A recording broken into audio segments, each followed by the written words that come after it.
नमस्कार दोस्तों, कहानियाँ जीवन की में आप सबका स्वागत है। मेरा नाम आदित्य वर्मा है। मैं आज शहर की सबसे बड़ी कंपनी में चीफ इंजीनियर हूँ। हर कोई मेरी माँ की तारीफ करता है।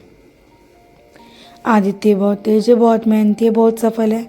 पर लोग ये नहीं जानते कि मेरी सफलता की जड़ें एक अंधी माँ की आंखों में दबी है।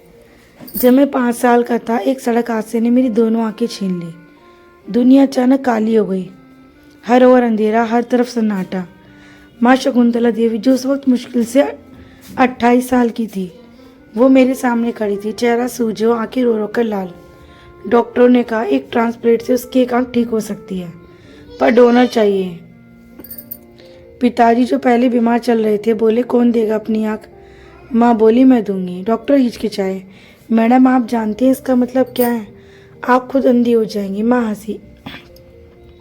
माँ की आंखों की रोशनी बेटे की जिंदगी में होती है, चेहरे पर नहीं। ऑपरेशन हुआ, माँ की आंख मुझ में लगाई गई। मैं फिर से देखने लगा, पर उस दिन से माँ ने दुनिया को अंधेरे से में महसूस करना शुरू किया। पापा कुछ महीने बाद गुजर गए।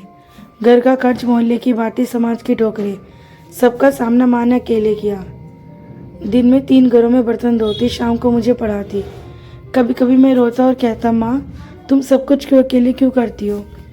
वो मुस्कुराकर कहती, क्योंकि तू मेरी आँख है बेटा। जब तक तू देख रहा है, मैं अंधी नहीं हूँ। उस एक वाक्य ने जैसे मेरे दिल में हिम्मत का बीज बो दिया। मैंने ठान लिया कि माँ को कभी झुकने नहीं दूंगा। साल बीतते गए, मैंने मेहनत की, पढ़ाई में हमेशा अव्वल आया। माँ अपनी टूटी चप्पल में अंधेरों में हाथों से रास्ता टटोलते मेरे स्कूल आती, बस ये सुनने के लिए कि आदित्य ने फिर से टॉप किया। कभी कभी बच्चे हंसते हैं, तेरी माँ अंधी है ना।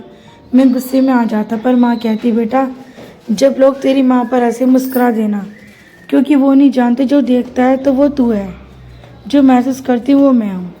जब मेरी नौकरी लगी, माँ बोली अब मेरी मेहनत रंग लाएगी, अब तू अपनी ज़िंदगी बना।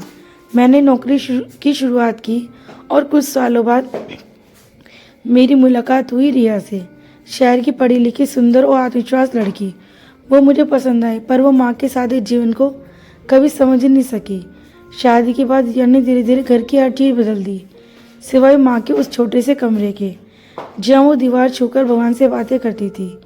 एक दिन माँ ने पूछा, बहू रसोई में मदद कर दूँ?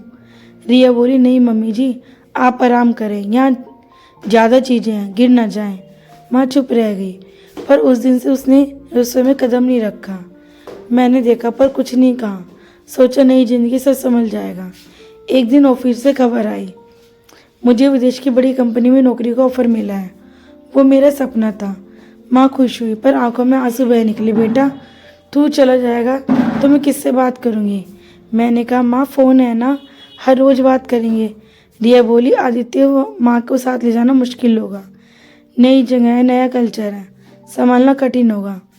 माँ ने तुरंत कहा, रिया सही कह रही है बेटा, तू जा, मैं यहीं रह लूँगी। घर छोटा कर लेना, किराया कम हो जाएगा। मैंने उन्हें गले लगाया। माँ बोली, जा बेटा, विदेश में मेरा कैरियर चमक उठा। नई कार, बड़ा घर, पैसे, सब कुछ मिल गया। पर फ़ोन पर माँ की आवाज़ कम सुनाई देने लगी। हर बार यह फ़ोन उठाती, माँ ठीक है, मंदिर गई है, आज अभी ठीक नहीं है, बाद में बात करना। और एक दिन रिया ने फ़ोन किया, आदित्य माँ नहीं रही। मेरी सांसें रुक गई, मैं कुछ बोल नहीं पाया। वो बोली, हार्ट अटैक से गई, सब कुछ जल्दी हुआ। मैंने कहा, अंतिम संस्कार? वो बोली, सब हो गया, पंडित ने कर्मकांड पूरे कर दिए। मैंने आंखें बंद कर ली। माँ की तस्वीर मन में आई, अंधी पर मुस्कुराती। मैंने अपने कमरे में जाकर वो पुराना लिफाफा खोला जो माँ ने मेरे जाने से पहले दिया था। अंदर लिखा था, बेटा जब तू बहुत ऊंचाई पर पहुंचेगा और तुझे लगेगा अब कोई नहीं है, तो याद रखना माँ की दुआएं तुझसे पहले वहाँ पहुँच चुकी होंगी। मैं रो पड़ा। उस दिन मेरी दुनिया फिर से अंधेरी लगने लगी। 5 साल बीत गए। मुझे भारत में कंपनी के एक CSR प्रोजेक्ट के लिए भेजा गया, आशा वृद्धाश्रम में दान देने। सूरज ढल रहा था, मैं गाड़ी से उतरा, गेट खोला। अंदर लोग बैठे थे, कुछ बेंच पर, कुछ जमीन पर। गेट के पास एक बूढ़ी औरत बैठी थी, सफ़ेद साड़ी में, बाल उलझे, आंखों पर मोटा चश्मा। कांपते हाथों से किसी को पुकार रही थी, बेटा कोई है क्या, थोड़ा पानी दे दो। मैं ठिठक गया। आवाज़ जानी पहचानी लगी। धीरे धीरे पास गया, उनका चेहरा देखा। वो मेरी माँ थी। मेरे हाथों से लिफाफा गिर गया, मैं काँप गया, घुटनों के बल बैठ गया। माँ, वो चौकी कौन? तू आदित्य जैसा लगता है बेटा। मेरी रूह कांप गई। माँ, मैं ही हूँ आपका आदित्य। वो मुस्कुराए। मुझे पता था तू आएगा।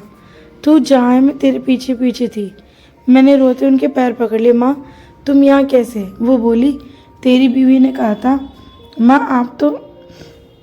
आप तो सब देख नहीं सकती थी। अब आदित्य विदेश जा रहा है, आपको यह शांति मिलेगी।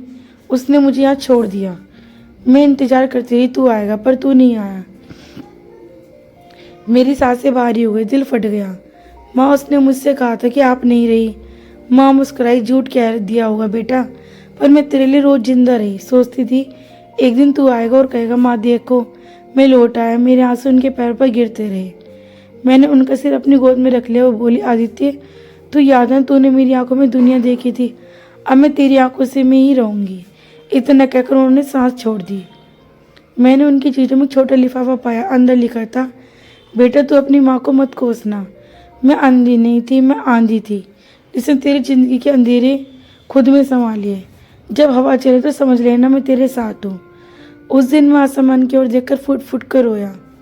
बारिश हो रही थी, जैसे आसमान में माँ के साथ रो रहा था। मैंने अपनी पत्नी से कुछ नहीं कहा, बस माँ की तस्वीर घर में रखी और हर दिन दीपक जलाने लगा। अब मैं हर रविवार आशा वृद्धाश्रम जाता हूँ। हर बुजुर्ग महिला के पैरों में हाथ जोड़ता हूँ। कहता हूँ, माँ मुझे अपनी रोशनी दे दी। अब मैं आपकी दुआ में दुनिया देखता हूँ। कभी कभी जिस माँ को हम अपनी पुरानी सोच कहकर छोड़ देते हैं, वह माँ हमारी पुरानी सोच, वही हमारी दुनिया की सबसे बड़ी सच्चाई होती है। माँ अंधी नहीं होती, वो तो आंधी होती है, जो अपने बेटों की राह में हर अंधेरा हटा देती है। अगर आपकी माँ जिंदा है, आज ही जाकर उनका हाथ थाम लीजिए, क्योंकि जब तक माँ का हाथ सिर पर है, दुनिया की कोई आंधी आपको गिरा नहीं सकती। दोस्तों, क्या मैं सही कह रही हूँ, गलत? दोस्तों, कहानी आपको कैसी लगी कमेंट करके ज़रूर बताइएगा। अगर अच्छी लगे तो प्लीज़ इस वीडियो को लाइक और शेयर करें, चैनल को सब्सक्राइब करें। श्री शिवाय नमस्ते दोस्तों। कल फिर मिलते हैं एक नई कहानी के साथ।